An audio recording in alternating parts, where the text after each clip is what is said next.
мехоҳед шабакаҳои моро дастгирӣ кунед? метавонед аз мутахассисони касбии шабакаи ҳикмат графикаи видеоӣ дархост кунед ё тарҷумаи матнҳо аз забонҳои англисиву русиву арабӣ ба тоҷикӣ, сабти касбии овоз ва дубляжи наворҳо. ҳамчунин метавонед рекламаи молу маҳсулоти худро дар шабакаҳои мо ҷой диҳед. барои маълумоти муфассал ба WhatsApp ва имо навишта кунед. дастгирии шумо баҳри беҳбудии фаъолияти мост. ҳафтум саволи вусъат ёфта ва ё ҳафтум нуқтаи назар ки аз ҷониби номусалмонон нодуруст тасаввур шудааст, чунин суол аст ки чаро ислом занонро зулм мекунад, маҷбур мекунад онҳоро то ки сарҳояшонро пӯшонанд? чаро ислом занонро зулм мекунад, маҷбур мекунад ки онҳо ҳиҷоб кунанд? пеш аз оне ки муҳокимаронии сабабҳои ҳиҷоб карданро оғоз намоям, иҷозат диҳед то вазъияти занро дар тамаддунҳои қадим таҳлил кунем. вақте ки мо таърихи тамаддуни бобулиро мехонем, мо мебинем ки бо занҳо чӣ гуна муносибати бад доштанд.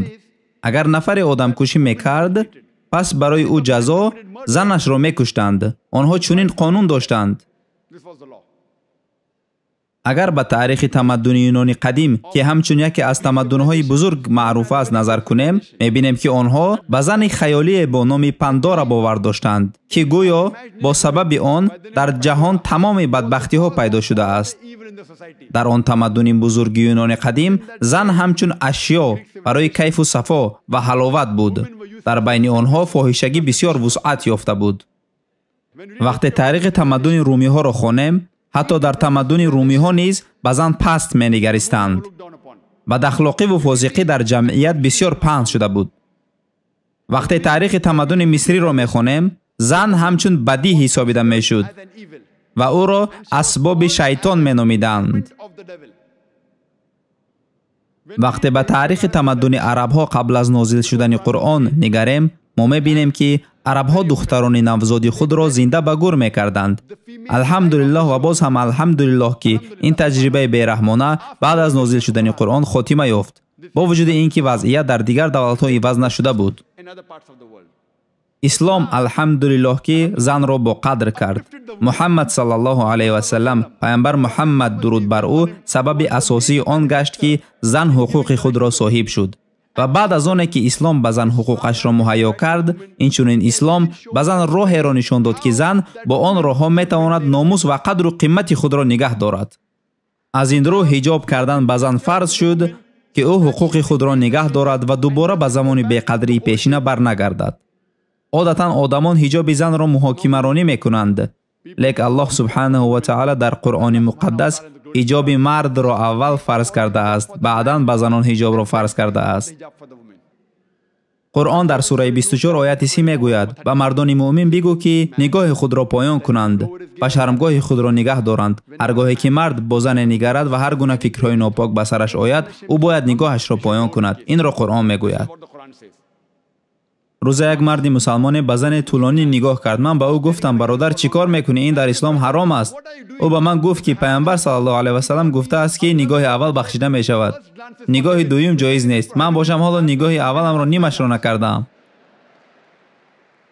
вақте ки пайғамбар гуфт ки нигоҳи аввал бахшида мешавад ва нигоҳи дуюм ҷоиз нест, ӯ дар назар дошт ки агар нохост нигоҳ ба зан афтод, пас бояд ту нигоҳатро поён кунӣ ва дубора нигоҳ накунӣ. ин маънои онро надорад ки ту 10 дақиқа ба зан нигоҳ кунӣ ва боз бигӯӣ ки ҳоло ман нигоҳи авваламро анҷом надодам. ояти дигари Қуръон, сураи Нур, ояти 31 дар бораи ҳиҷоб барои занҳо сухан мекунад. ҳар гоҳе ки зан ба марде менигарад ва фикри баде меояд, бояд назари худро поён кунад. дар умум 6 меъёри асосии оиди ҳиҷоб дар Қуръон ва ҳадис омадааст ки ба чӣ гунагии либос тааллуқ дорад. якум, ин дарозии либос аст. барои мард бояд либос баданашро аз ноф то зону бипӯшонад ва барои зан тамоми баданашро бипӯшонад ба ғайр аз рӯй ва дастонаш. 5 меъёри боқимонда барои мард ва зан дар умум якхела мебошад. меъёри дуюм, либосе ки марду зан мепӯшанд бояд кушод бошад ва ба тан часпида набошад ва баданро ҷудо накунад. сеюм, либос бояд ки шаффоф ва тунук набошад то ин ки аз он бадан аён набошад. чаҳорум, либос набояд ки рахшон ва диққатҷалбкунандаи ҷинси муқобил бошад. панҷум, либос бояд ки монанд набошад ба он либосе ки ҷинси муқобил мепӯшад. ва шашум, либос набояд ба монанди либоси махсуси номусалмон бошад. ин аст 6 меъёри асосии махсуси ҳиҷоб оиди либоспӯшӣ, аммо ин ҳиҷоби комилро ташкил намедиҳад.